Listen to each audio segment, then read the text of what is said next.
After delivery తర్వాత చాలామంది విమెన్స్కి hair fall అనేది చాలా టూ మచ్గా ఉంటుంది. ఎందుకు ఉంటుంది కాజెస్, అలాగే ప్రికాషన్స్ చూద్దాం. చాలామంది విమెన్స్ ప్రెగ్నెన్సీ టైంలో వారి బాడీలో ఈస్ట్రోజన్ లెవెల్స్ అనేవి ఎక్కువగా ఉంటాయి. సడన్గా ఆఫ్టర్ డెలివరీ ఈ ఈస్ట్రోజన్ లెవెల్స్ అనేవి డౌన్ అవ్వటం వల్ల హెయిర్ ఫాల్ అనేది ఎక్కువగా ఉంటుంది.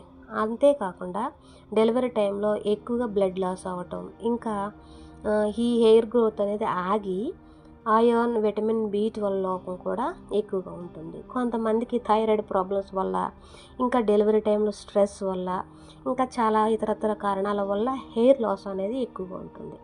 డెలివరీ తర్వాత 4 to 6 months పీక్ స్టేజ్లో ఈ హెయిర్ లాస్ అనేది ఉంటుంది.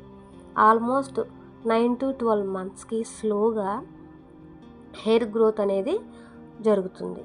సెపరేట్గా ఈ హెయిర్ ఫాల్కి ట్రీట్మెంట్ తీసుకోవాల్సిన అవసరం అయితే లేదు, ఎందుకంటే స్పాంటేనియస్గా హెయిర్ రికవరీ అనేది అవుతుంది. మనకున్న ప్రాబ్లమ్స్ క్లియర్ చేసుకుంటే, అంటే ప్రోటీన్ ఫుడ్ ఎక్కువగా తీసుకుంటూ, అలాగే ఐరన్, విటమిన్ B12 ఉన్న ఫుడ్స్ తింటే హెయిర్ గ్రోత్ అనేది ఆటోమేటిక్గా ఉంటుంది. ఇంకా వాటర్ అనేది ఎక్కువ తీసుకోవాలి.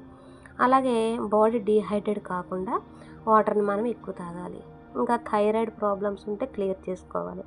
ఇంకా స్కాల్ప్ మసాజ్ చేసుకుంటే సరిపోతుంది. దీనికి సపరేట్గా ట్రీట్మెంట్స్ అనేవి అవసరం లేదు.